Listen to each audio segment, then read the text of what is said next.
Hello, horse racing fans! Yesterday, we kicked off the 2023 season of Derby Profile by talking about Continuar. Now the question is, how do we continue after Continuar? Well, the answer is very simple. Another day, another Derby Profile. Today is episode 2, Fills. Let's go. Kicking off our episode as always, we got the stats. And off starts alone, 2 Fills is one of the most experienced, with 8 starts, 4 firsts, 1 second, and 1 third, and earnings of $683,450. 2 Fills is only equaled by Major Dude in terms of total starts, and potentially Confidence Game if he runs in the Bluegrass. And when it comes to speed figures, 2 Fills is currently the fastest 3-year-old, with a 101 Beyer speed figure according to the DRF. Now that could be subject to change, but a 101 is still pretty impressive no matter what. Where he got those big bucks from comes from the stakes races that he has run in, and he's run in quite a few. Starting out small, he won the Shakopee Juvenile Stakes at Canterbury Park, but his first Kentucky Derby prep was a bit rough, finishing 7th in the Breeders' Futurity. However, he encountered plenty of trouble in that race, especially moving into the Clubhouse Turn. That was a bit of a wash. He then redeemed it with a win in the Street Sense Stakes, but finally started acquiring Derby points with a 2nd in the LeCompte, a 3rd in the Risen Star, and then gathering 100 points in the Jeff Ruby Stakes, his most impressive race to date. Going into the Kentucky Derby, 2 Fills will have 123 Derby points, which is pretty good, and his running style is, well, it's not something to write home about, but it gets the job done.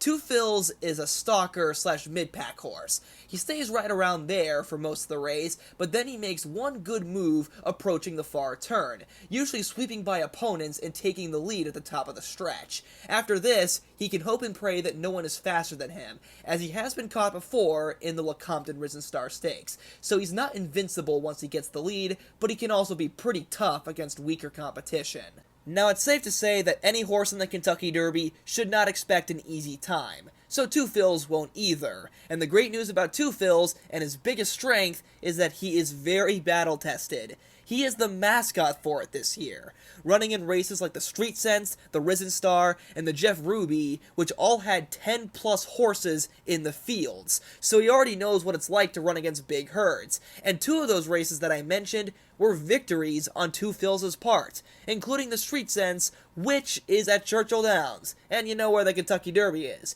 So he's proven at Churchill Downs, and he's also proven on the slop, so if it rains, keep 2 Fills in mind. And even when he didn't win in the Risen Star Stakes, he was still game to be 3rd in a 14-horse field. That is definitely impressive and something to write home about.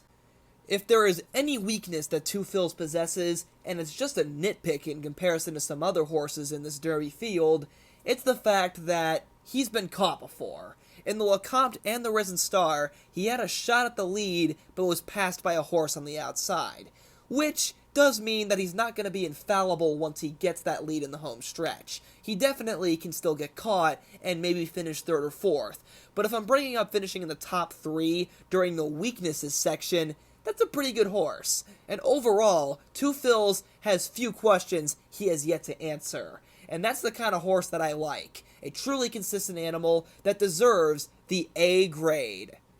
And that concludes today's episode of Derby Profile. Hope you guys enjoyed it and comment down other horses I should cover in future episodes. See you guys next time.